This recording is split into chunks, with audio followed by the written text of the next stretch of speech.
May hanggang 5 palapag na basement umano sa ipinapagawang bahay ni dating Congressman Zaldico sa Makati, batay sa nadiskubre ng mga investigador. Kaugnay naman ang pagkamatay ni dating DPWH Undersecretary Catalina Cabral, eksklusibong nakuha ng GMA Integrated News ang kuha ng hotel CCTV sa kanya bago siya matagpuan sa bangin. Ang mga anggulong inalis na kasunod ng autopsy sa pagtutok ni June Veneracion. Sa CCTV video ng Ayon Hotel sa Baguio, kung saan tumuloy si dating DPWH Undersecretary Maria Catalina Cabral, makikita ang huli niyang sandali bago natagpo ang uwala ng buhay. Eksklusibong nakuha ng GMA Integrated News ang mga CCTV footage na hawak na ngayon ng mga investigador matapos isilbi ang subpoena sa hotel ng PNP at NBI. Mag-aalauna ng hapon ang unang makikita ang paglalakad ni Cabral papasok ng driveway ng hotel. Makalipas ang 5 minuto, sunod na makukunan ang kanyang SUV na minamanehon ng kanyang driver na si Ricardo Hernandez. Kita sa CCTV footage ang pag-check-in ito sa hotel. Sa 4th floor ng hotel, lalabas sa elevator si Cabral at kanyang driver. Ihahatid siya nito sa kanyang suite bandang 1:10 ng hapon. Kita din ang pagpasok ng driver sa kanyang kwarto ng 1:20 ng hapon. Sa susunod na video nakuha ng 2:47 ng hapon, kumatok si Cabral sa kwarto ng driver at pumasok ito.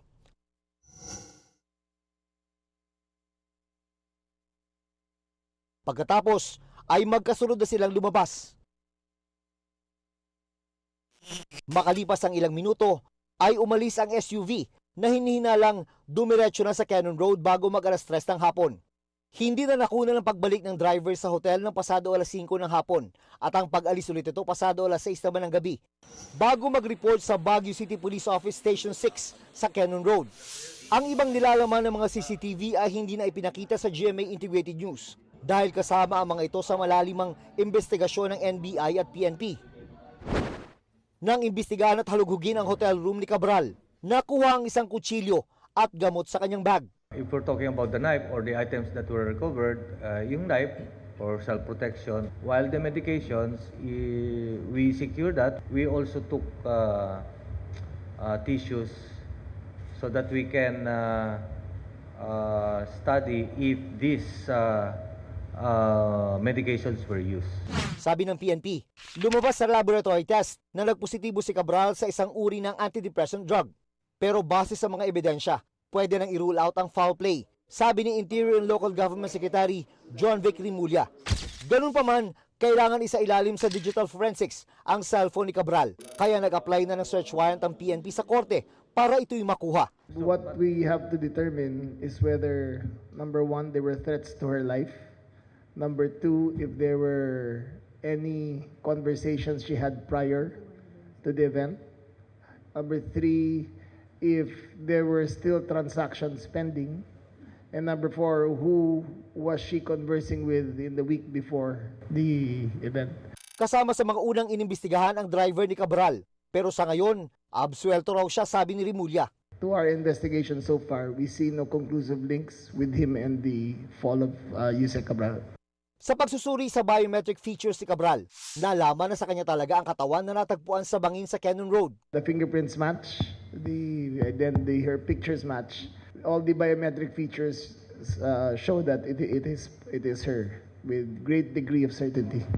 Ayon kay Rimulya, base sa post-mortem examination, The post-mortem examination showed extensive facial injuries on the right side of her face, extensive injuries on the rear of her skull, extensive injuries to her the right side of her rib cage and her hands. It shows a forward motion drop from the tip.